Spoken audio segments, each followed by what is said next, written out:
Rotational motion के अंदर सबसे पहले क्या है, लीनियर मोशन। लीनियर मोशन या रोटेशनल मोशन में लीनियर मोशन क्या है कि जब बॉडी स्ट्रेट मूव करती है, it's linear motion. Linear motion में डिस्टेंस टेबल अगर x है तो एंगुलर या सर्कुलर में थीटा है। इसमें v, इसमें ओमेगा, इसमें x, उसमें theta. v is equal to D X by D T, omega is equal to D theta by D T, A is equal to D V by D T. जो काम इसमें ए करेगा rotation में वो काम alpha करेगा, तो alpha is equal to D omega by D T. उसी तरीके से जैसे v is equal to U plus A T, omega is equal to omega naught plus alpha T, V square minus U square two A S की जगह omega square minus omega naught square two into alpha into theta. अगर मान लो paper में यहाँ जाए prove करो calculus method से omega is equal to omega naught plus alpha T, क्या करोगे? मैंने नहीं करवाया तो क्या करोगे तुम? v is equal to U plus A T का प्रूफ जानते हो कैलकुलस मेथड से। वो प्रूफ में जहां u यूज होगा वहां ओमेगा नॉट कर लेना, जहां v यूज होगा वहां ओमेगा यूज कर लेना, जहां a यूज होगा वहां एल्फा यूज रिप्लेस कर देना, आंसर आ जाएगा। तो जैसे जैसे तुमने ये 3 इक्वेशन ऑफ मोशन प्रूव करनी है कैलकुलस मेथड से, उसमें सिर्फ रिप्लेसमेंट करके अपना आंसर निकाल लेना, दैट्स इट। ठीक, नेक्स्ट है प्रिंसिपल ऑफ मोमेंट या टॉर्क। देखो इसके ऊपर अगर तुम सोच रहे हो कि कोई क्वेश्चन आएगा, थ्योरी आएगी, मैं लिखूंगा, कुछ नहीं आएगा, इसमें सिर्फ न्यूमेरिकल आएगा। इसमें एक ही बात पता होनी चाहिए कि अगर आपके पास टॉर्क का फॉर्मूला है, टॉर्क क्या होता है? R cross F. Torque maximum कब होता है? जब थीटा की वैल्यू 90, और जीरो कब होता है? जो टॉर्क थीटा की वैल्यू क्या होगी? 0। नेक्स्ट है टॉर्क या प्रिंसिपल ऑफ मोमेंट निकलता कैसे है।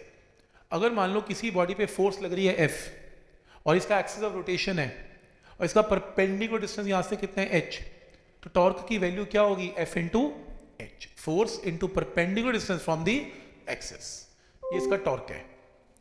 नेक्स्ट है जैसे मान लो आपने एक स्ट्रिंग को काट दिया, अब ये रॉड नीचे घूमेगी, इसका सेंटर यहां पे है, तो force mg into perpendicular distance कितना है? l/2, तो mg इंटू l/2 इसका टॉर्क है।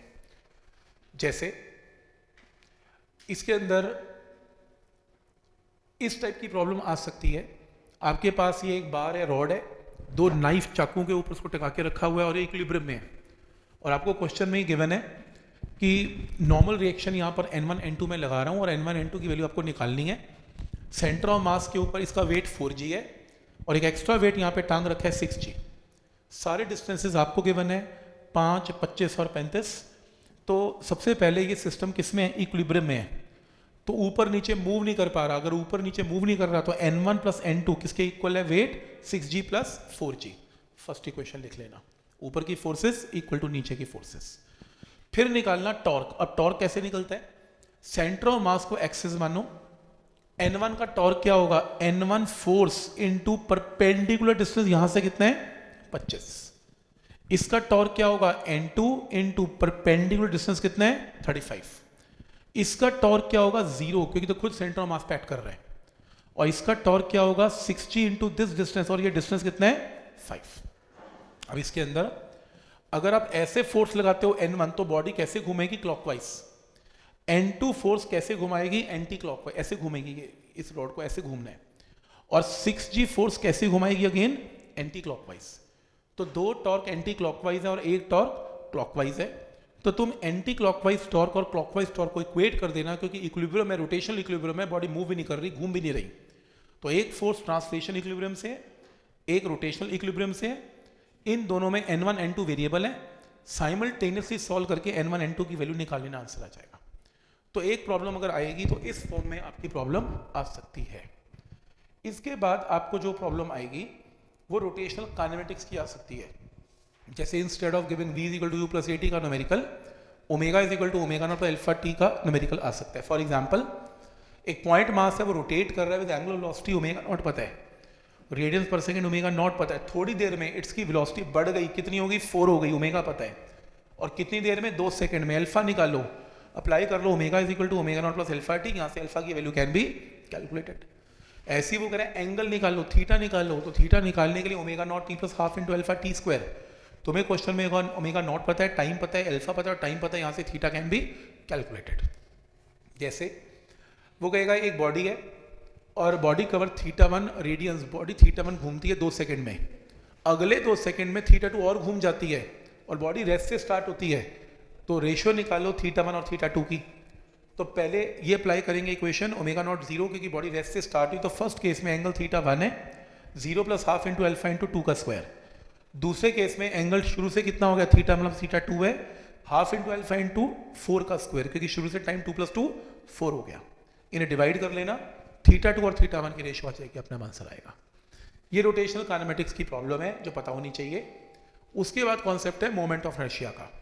मोमेंट ऑफ इनर्शिया फॉर्मूले याद करने हैं, पॉइंट मास का जिसकी कोई शेप नहीं है, पॉइंट मास अगर r डिस्टेंस पे घूमता है तो मोमेंट इनर्शिया का फॉर्मूला mr² है। अगर एक रिंग है, हम डेरिवेशन सिर्फ रिंग और रॉड की करेंगे, बाकी डेरिवेशन आने का चांस कम है, वैसे इसकी ओवरऑल डेरिवेशन आने का चांस कम ही रहता है। रिंग और रॉड कर लेते हैं बस। तो अगर एक रिंग है, रिंग में मास लेंथ वाइज डिस्ट्रीब्यूटेड है, तो अगर तुम्हें इसका मोमेंट इनर्शिया निकालना है तो एक छोटा सा एलिमेंट लो dx और जिसका मास है dm। स्मॉल मास का मोमेंट इनर्शिया होता है dm इंटू r², ये रहा। और तुम dm इसका छोटा मास कैसे निकालोगे, अगर लेंथ 2πr है तो मास क्या है, m है, 1 है तो m/2πr, और अगर लेंथ dx है तो ये मास है। इस मास को उठा के यहाँ पे पुट किया, 0 से 2πr इंटीग्रेट किया, I की वैल्यू आ गई। तो रिंग का सफिशिएंट है मेरे हिसाब से। सीधा फॉर्मूला याद करेंगे, एक रिंग का अगर एक्सिस सेंटर से पास होता है तो याद रखो फॉर्मूला I का क्या होगा, mr²। अगर डिस्क है, ये डिस्क की डेरिवेशन करने की जरूरत नहीं है, अगर डिस्क है, डिस्क के एक्सिस सेंटर से पास हो रहा है तो फॉर्मूला क्या बनेगा, mr²/2। अगर आपके पास सॉलिड, अगर रॉड है, रॉड का सेंट्रल एक्सिस है तो फॉर्मूला क्या यूज करेंगे, ml²/12। और अगर आपके पास सॉलिड स्फेयर है तो 2/5 mr², हॉलो स्फेयर है तो 2/3 mr², अगर आपके पास सिलेंडर है तो ½ mr², और अगर एक्सिस सिलेंडर का बीच में से पास हो रहा है तो m इंटू r²/4 + l²/12। ये सारे फॉर्मूला आपको याद ही करने पड़ेंगे। क्लियर है यहाँ तक? इसके बाद नेक्स्ट है थ्योरम। देखो थ्योरम तो आती है, prove theorem of parallel axis and theorem of perpendicular axis. जब थ्योरम ऑफ परपेंडिकुलर एक्सिस का प्रूफ आएगा तो आपने स्टेटमेंट में जरूर लिखना है कि अकॉर्डिंग टू दिस थ्योरम। देखो एक चीज है, अगर ये एक लैमिना, लैमिना जरूर वर्ड करना है कि इट्स अ प्लेन, लैमिना के ऊपर applicable. Lamina is a body, 2D body, 2 dimensional body को, शीट को लैमिना बोलते हैं। तो किसी भी 2 डायमेंशनल बॉडी को लैमिना बोलते हैं, कंसिडर लैमिना। तो लैमिना में से अगर 3 एक्सिस हैं, x एक्सिस, y एक्सिस और z एक्सिस, और एक ही पॉइंट पर पास कर रहे हैं, तो z एक्सिस का जो मोमेंट इनर्शिया होगा वो x और y के इक्वल, के सम के इक्वल होगा। ये प्रूफ आपको करना है। तो आए z एक्सिस के अलाउ x और y के सम के इक्वल होगा, ये आपको पता होना चाहिए। तो इसको करने के लिए ये मैंने आपको प्रूफ उस टाइम लिखवाया भी था कि आप इसमें एक लैमिना कंसिडर कर लें। इस लैमिना में ये x axis, y axis, z axis कर लें, और एक पॉइंट कंसिडर कर लें x1, और y1, जिसका x1, y1, z1 कोऑर्डिनेट है। तो x एक्सिस पे ये x1 है तो ये x1 है, y एक्सिस पे ये पॉइंट y1 है तो ये y1 है, और ये z1 है। तो अगर ये पॉइंट है, अगर एक्सिस x एक्सिस है, x एक्सिस पे से इसकी दूरी कितनी है, y1 है, तो x एक्सिस पे मोमेंट ऑफ इनर्शिया में इसका मोमेंट इंटरशिया होगा क्या, m1 इंटू y1²। ऐसी अगर कोई और पार्टिकल होता है m2 इंटू y2² करते करते mn इंटू yn²। समेशन की फॉर्म में सिग्मा m1 m2 m3 की जगह mi, y1² y2² की जगह yi², i varies from 1 to n। तो x का मोमेंट इंटरशिया आ गया, समझ में आ रहा है? क्योंकि अगर x के अलॉन्ग मोमेंट इनर्शिया निकालना है तो डिस्टेंस ये लेना पड़ेगा y1, और अगर y के अलॉन्ग निकालना है तो डिस्टेंस क्या लेना पड़ेगा, x1। तो m1 into x1², m2 into x2², mn into xn², तो सिग्मा की फॉर्म में mi इंटू xi²। तुम इन दोनों इक्वेशंस को ऐड कर दो। जब तुम दोनों इक्वेशंस को ऐड करोगे तो ये टर्म आ जाएगी। अब तुम अगर पाइथागोरस से देखो, इस राइट एंगल ट्राइंगल में x1² y1² का सम z1² है, तो तुम ऐसे बोल सकते हो xi² yi² का सम zi² है। और अगर आप इसे ओपन करोगे तो क्या आएगा, m1 z1², m2 z2², m3 z3², यानी कि i moment inertia of z axis. तो ये प्रूव करना है कि z एक्सिस का मोमेंट इनर्शिया x और y के सम के इक्वल है। स्टेटमेंट आपने वहां से देखनी है, प्रूफ आपने यहां से देखना है। उसी तरीके से एक थ्योरम है, theorem of parallel axis. Parallel axis के अकॉर्डिंगली ये बताया जाता है कि अगर मान लो कोई भी आपके पास एक बॉडी है, उसमें एक एक्सिस सेंटर ऑफ मास में से पास कर रहा है और दूसरा एक्सिस इसके पैरेलल है, तो इसके अबाउट जो आई आएगा वो ए बी के अबाउट, वो सी डी के about I plus mass into इनके बीच में डिस्टेंस के स्क्वायर के इक्वल होगा। ये प्रूफ करो। तुम एक काम करना, तुम एक एक्सिस लो जो सेंटर ऑफ मास में से पास कर रहे हैं, दो पार्टिकल लो, एक पार्टिकल m2 एक m1। m1 की दूरी इस एक्सिस से r1 है, m2 की दूरी r2 है। तो अगर मैं बोलूं आई सी डी क्या होगा, तो आई ऑफ सी डी की वैल्यू होगी m1 into R one square, m2 into R two square and so on, summation की फॉर्म में mi ri स्क्वायर। ये मोमेंट इनर्शिया किसका निकला, सी डी का, पर मुझे किस में निकालना है, ए बी का। अब ए बी का निकालने के लिए m1 की दूरी ए बी से कितनी है, क्योंकि ये h है, क्योंकि ये r1 है, तो r1 में से h गया, कितना हुआ r1 माइनस h। ऐसी m2 की दूरी यहां से क्या हुई, ये r2 है, r2 प्लस h। तो नया moment of inertia A B के अबाउट क्या आएगा, m1 into r1 minus h का whole square, m2 into r2 plus h का whole square and so on. Summation बनाओ, m1 m2 की जगह mi, r1 की जगह ri, माइनस प्लस की जगह प्लस माइनस और h का होल स्क्वायर। इसे ओपन कर दें, a प्लस बी का होल स्क्वायर, यहाँ पे गलती, यहाँ प्लस माइनस होना चाहिए, ये आएगा प्लस, माइनस भी आएगा यहाँ पे, प्लस एंड माइनस ऐसे, ओ चलो प्लस माइनस कर लेना। इसे ओपन करेंगे, इसको मल्टीप्लाई करेंगे, a square B square 2ab करके, इसे ओपन करो, summation of first term second term third term. इसको अगर इस वैल्यू को देखो, वो रही this is I of C D, H square common है, एम आई का समेशन क्या होता है, m1 plus m2 plus m3 plus m4 यानी कि m,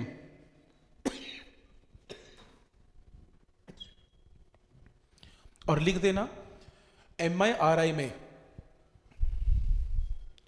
सीधा लिख देना, इसका जो समेशन होता है वो क्या होता है, जीरो, इसको हटा देना है। तो ये थ्योरम ऑफ पैरेलल एक्सिस जो है, इसको प्रूव करना है, पेपर में आ सकती है। थ्योरम आपने यहां से देखनी है और यहां से देखनी है, स्टेटमेंट आपने यहां से देखनी है, प्रूफ आपने वैसे करना है।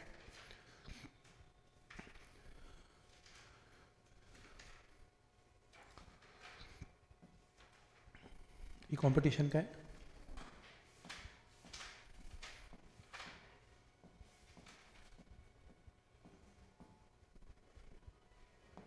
ओके, नेक्स्ट है टॉर्क एंड इट्स एप्लीकेशन। देखो इसके अंदर सीधा फॉर्मूला है, टॉर्क का पहला formula R F sine five था, दूसरा फॉर्मूला आई इंटू एल्फा है, बस। इस पे कोई थ्योरी आने वाली है नहीं। इसके अंदर एक बेसिक न्यूमेरिकल है, जैसे एक पुली है और दो मासेस हैं, तो क्वेश्चन है पुली का मास लेना है, इसको डिस्क लेनी है। अगर पुली का मास है तो एक्सीलरेशन बताओ सिस्टम की क्या होगी। पहली क्वेश्चन लॉज ऑफ मोशन से बनेगी, 3g minus T2 is 3a और T1 minus 2g is 2a। और तीसरी क्वेश्चन पुली की बनेगी, पुली के राइट की तरफ टेंशन T2 है, लेफ्ट की तरफ T1 है और इसमें टॉर्क जनरेट हो रहा है। अगर ये एक्सिस ऑफ रोटेशन है तो इसका टॉर्क क्या होगा, R इंटू T2 क्लॉकवाइज, इसका क्या होगा R into T1 anti clockwise. Net torque क्या होगा, clockwise minus anti clockwise is I into alpha. अब इसके अंदर आई डिस्क का क्या होता है, हाफ एम आर स्क्वायर, और एल्फा क्या होता है, ए बाई आर, क्योंकि सर्कुलर मोशन में ए क्या होता है, आर एल्फा, एल्फा क्या होता है, ए बाई आर। एक इक्वेशन ये आ गई, दो इक्वेशन ऊपर है, इनको सॉल्व करके T1 T2 और ए कैन बी कैलकुलेटेड। इसके ऊपर ज़्यादा क्वेश्चन आने की प्रोबेबिलिटी थोड़ी सी कम लगती है मुझे। नेक्स्ट है रोलिंग। रोलिंग में दो रिजल्ट है बस। पहला रिजल्ट सुन लो, कोई बॉडी अगर रोल करती है, वो रोल का मतलब ट्रांसलेट करना और साथ में रोटेट भी करना, ट्रांसलेशन एंड रोटेशन। तो कोई बॉडी अगर रोल करती है तो उसके सेंटर ऑफ मास की जो वेलोसिटी होती है वो क्या होती है, are omega.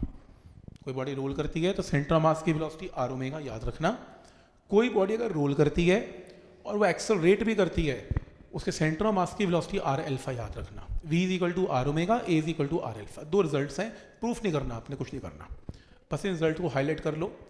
Radius of gyration ये पता होना चाहिए आपको। अगर सॉलिड स्फीयर का मोमेंट इनर्शिया 2/5 mr स्क्वायर है, तो जो कोफिशिएंट है 2/5 वो k square by R square है। तो जैसे किसी भी बॉडी का moment inertia half mr square है, उसका k square by R square की वैल्यू कितनी है, हाफ है। और अगर 1 mr स्क्वायर है तो कोफिशिएंट 1 है, तो k square by R square कितना है, 1 है। अब पेपर में क्या आएगा, वो क्वेश्चन पूछेगा what is radius of gyration explain. आपने ये लिखना है, ये आएगा, इंपॉर्टेंट है। सबसे पहले आपने ये लिखना है, आपके पास एक बॉडी है जिसमें बहुत सारे मासेस हैं और उन मासेस का एक्सिस से डिस्टेंस अलग अलग है।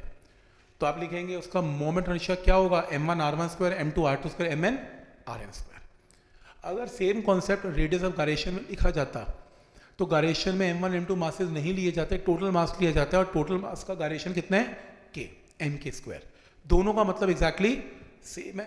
तुम चाहे ऐसे निकाल लो, तुम चाहे गायरेशन की फॉर्म में निकालो, दोनों को इक्वेट कर दो।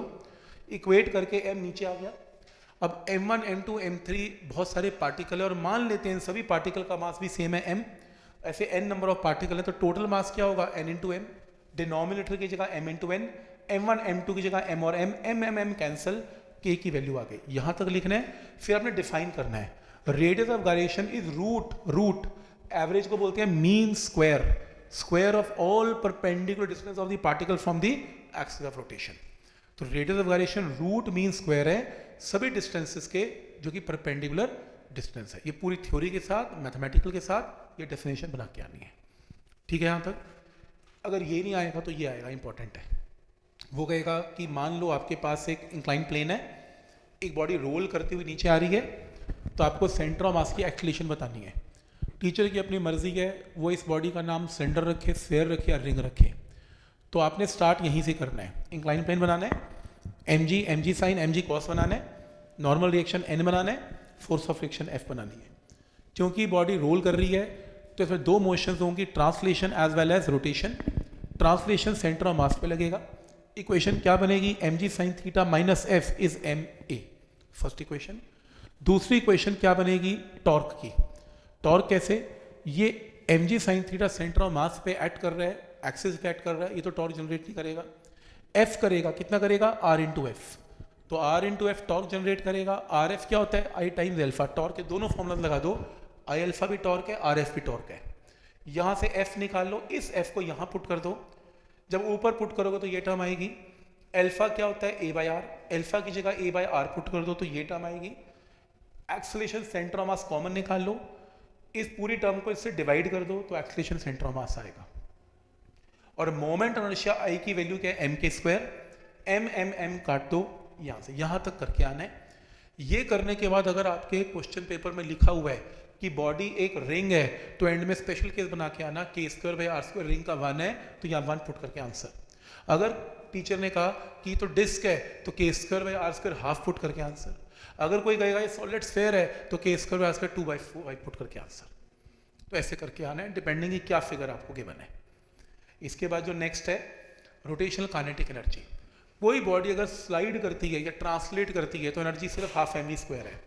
खड़ी खड़ी रोटेट करती है तो हाफ आई ओमेगा स्क्वायर। अगर रोल करती है it is sum of translation as well as rotational. इसको मॉडिफाई करोगे तो आपके पास ये आंसर आएगा। ये याद रखना है कि कोई बॉडी अगर रोल करती हुई नीचे आ रही है या मूव कर रही है तो half M V square into 1 plus K square by R square उसकी रोल करने की एनर्जी है। क्वेश्चन आएगा कि अगर मान लो एक रिंग, डिस्क या स्फीयर है, वो h हाइट से हमने गिर दी या रोल करवा दी तो नीचे आती है उसकी वेलोसिटी ऑफ सेंटर ऑफ मास क्या होगी। कभी भी इंक्लाइन प्लेन से कोई बॉडी रोल करती हुई नीचे आएगी, एक ही कॉन्सेप्ट है, energy conservation. Sum of potential and kinetic यहां पर और यहां पर सेम। तो यहां पर पोटेंशियल कितनी है, mgh, और काइनेटिक यहां पर 0 है। और नीचे पोटेंशियल 0 हो जाएगी, काइनेटिक क्या हो जाएगी, half M V square into 1 plus K square by R square. यहां से क्रॉस मल्टीप्लाई करके velocity of centre of mass निकाल देना। अगर पेपर में गिवन है कि डिस्क है तो एंड में K square by R square half put करना, अगर रिंग है तो 1 पुट करना, और अगर स्फीयर है तो 2/5 पुट करना। आंसर निकाल लेना इसमें। तो इंक्लाइन प्लेन के क्वेश्चन इस टाइप से आ सकते हैं, जैसे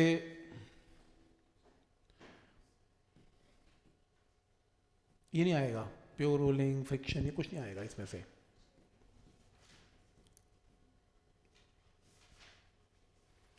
नेक्स्ट है एंगुलर मोमेंटम कंजर्वेशन। आ सकता है, क्या आएगा बताता हूं।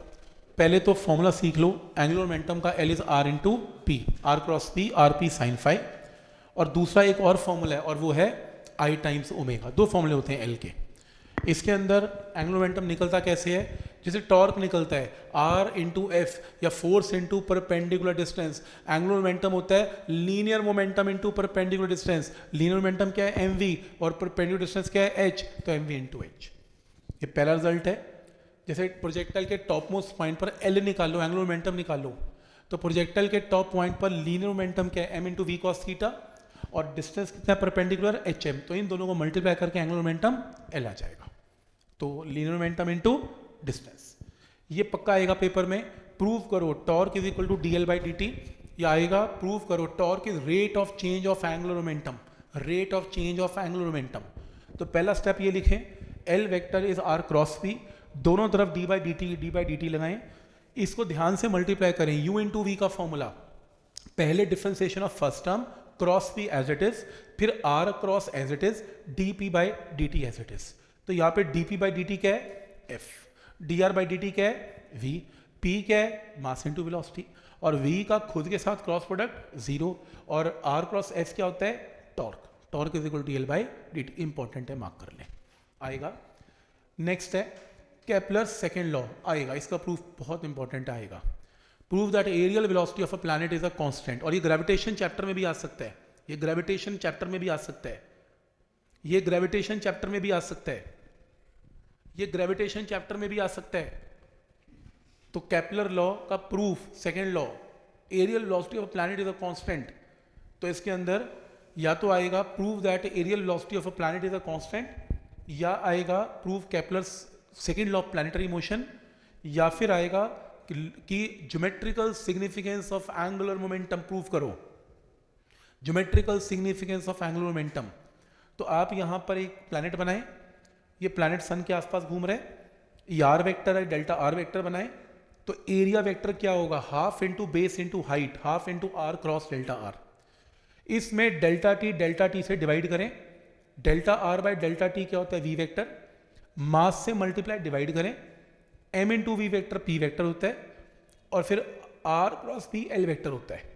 किसी भी प्लैनेट, जब कोई प्लैनेट सन के आसपास घूमता है उसका L हमेशा कांस्टेंट होता है, 2m तो वैसे ही कांस्टेंट है, तो areal velocity is a constant, ये आपने करके आना है, इंपॉर्टेंट है। एंगुलर मोमेंटम के अंदर जो न्यूमेरिकल्स हैं वो इस तरीके से आते हैं। सबसे पहले एंगुलर मोमेंटम का जो दूसरा फॉर्मूला है वो है I into omega. Angular momentum के अंदर अगर पॉइंट मास घूम रहा है एक्सिस के आसपास तो एंगुलर मोमेंटम का फॉर्मूला mvr है।